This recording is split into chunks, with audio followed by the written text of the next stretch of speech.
জয় মা কালী।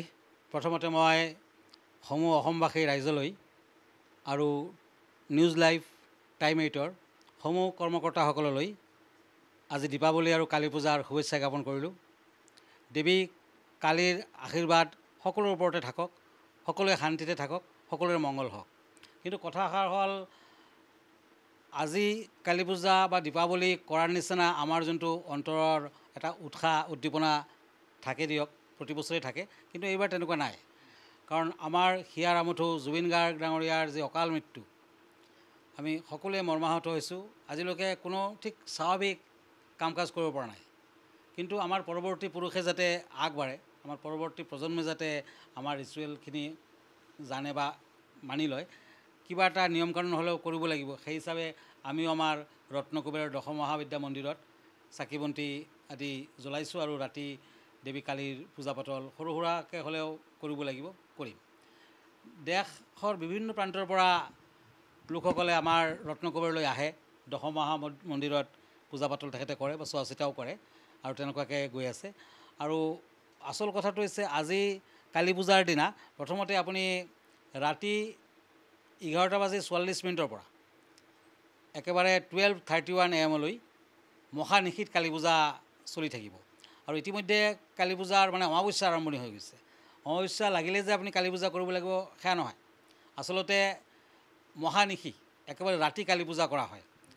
আৰু কালী পূজা যোনে যোনে কৰাও নাই, যোনে যোনে অঞ্জলি ল'ব পৰা নাই বা তেনেকুৱা সামৰ্থ্য নাই, তেওঁলোকে আজি দিন ৰাতি এটা মন্ত্ৰ জপ কৰিব, ওম কালী কালী মহাকালী কালীকে পাপহাৰিণী ধৰ্মাৰ্থ মুখ্যতে দেৱী নাৰায়ণী নমস্তুতে।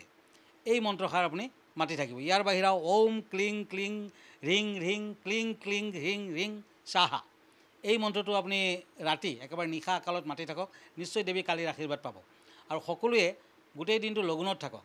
যোনে পৰা নাই ফল মূল আহাৰ কৰিব পাৰে, কিন্তু মাছ মাংস কণী পিঁয়াজ নহৰু মচুৰ দালি আদি নাখাব। আৰু ৰাতি অঞ্জলি লওক, দেৱী কালীৰ মন্দিৰত যাই কিনে আপুনি অঞ্জলি লওক, নিশ্চয় শুভ ফল পাব। আৰু মনত ৰাখিব, আজি অমাৱস্যা যেতিয়া পৰি গৈছে, আমি দেৱী কালী পূজাৰ কৰাৰ আগতে দেৱী লক্ষ্মীৰ পূজা পাতল কৰোঁ। আমি সকলোৱে জানো যে লক্ষ্মী দেৱী আমি দুৰ্গা পূজাৰ পিছত পূজা কৰি লক্ষ্মী পূজাত কৰোঁ, কিন্তু সেয়া নহয়। সেয়াটো আছে, আমাৰ ফালেদি নিয়ম এটা আছে।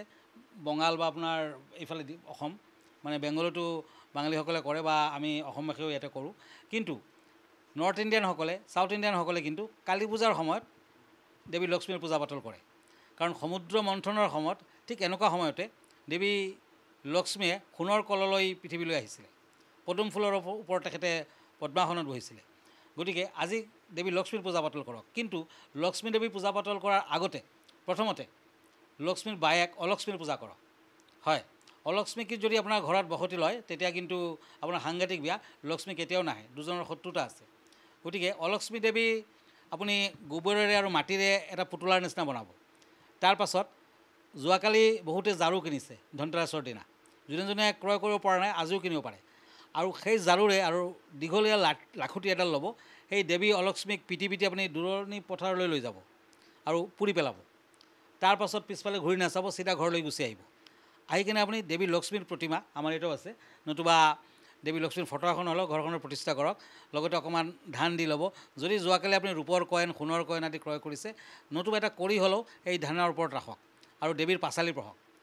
তেনেকুৱাকৈ দেৱী লক্ষ্মীৰ পূজা পাতল কৰাৰ পাছত ৰাতিহে কালী পূজা কৰক। আজিও ৰাতি আমাৰ ইয়াতে নিশিকালত 11:44 PM পিছৰ পৰা পূজা পাতল ষ্টাৰ্ট হ'ব।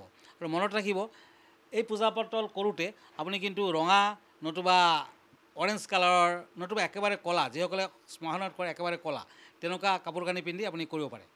লগতে আজিৰ দিনটোত আপুনি দেৱী কালীক ফল মূল বিভিন্ন ধৰণৰ প্ৰসাদ আদি নিবেদন কৰক। আৰু ক'লা বৰণৰ ৰঙা বৰণৰ মিঠাই নতুবা নৈবদ্য আদি দিবলৈ নাপাহৰিব। সেই দুটা হৈছে দেৱী কালীৰ প্ৰিয়।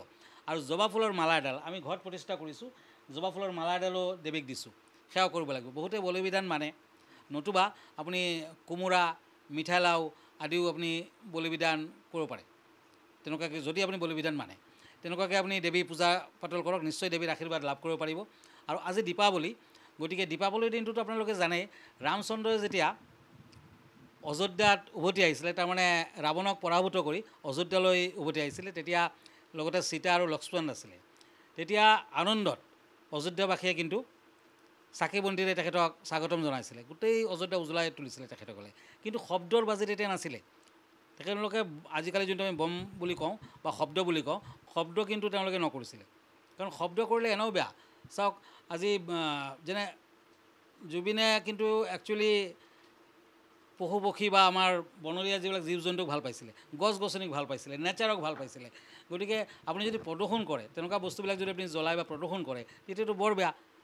এটা যদি আমি ব্ৰহ্মাস্ত্ৰ কৰে, সৰুকৈ হওক, আপোনাৰ পোহনীয়া জীৱ জন্তুবিলাকে কিমান কষ্ট পায়। ঠিক তেনেকুৱা হাৰ্টৰ বেমাৰী আছে, আমাৰ কোনোবা পিতৃ মাতৃসকল আছে, আইতাসকল আছে, বা সৰু সৰু ল'ৰা ছোৱালী কেঁচুৱা, তেওঁলোকে কিন্তু বৰ কষ্ট পায়। গতিকে শব্দৰ বাজি যাতে কোনেও নকৰে, সেয়া মোৰ কামনা থাকিলে। কিন্তু যেতিয়া পোহৰৰ উৎসৱ, যেতিয়া দীপাৱলী, গতিকে আপুনি দীপ জ্বলাওক, পোহৰ জ্বলাওক, তাত কোনো কাৰো অনিষ্ট নহয় আৰু দেৱীৰ আশীৰ্বাদ নিশ্চয় লাভ কৰিব পাৰিব। ইয়াৰ লগে লগে আপুনি কেইগছিমান চাকি আজিৰ দিনটোত দুখীয়া যিসকলে কিনিব সামৰ্থ্য নাই, কিনিব নোৱাৰে, তেওঁলোকলৈ দান কৰক, প্ৰতিবেশীক দান কৰক। আৰু তেওঁলোকৰ ঘৰ যদি পোহৰত ভৰি পৰে, তেতিয়া আপোনাৰ জীৱনো কিন্তু কোনো ধৰণৰ কষ্ট দুখ আদি নাথাকে। গতিকে সকলোৱে তেনেকুৱাকৈ দেৱী পূজা কৰক, কালী মাক আপুনি সেৱা জনাওক, নিশ্চয় ভাল হ'ব। জয় মা কালী। আৰু লগতে মনত ৰাখিব, এখেতে ভৃগুমণি ৰত্নকবৰত বিভিন্ন ধৰণৰ পূজা পাতলৰ এখেতেও আছে, এখেতে দেৱীৰ মন্ত্ৰ এটা মাতিব আজি।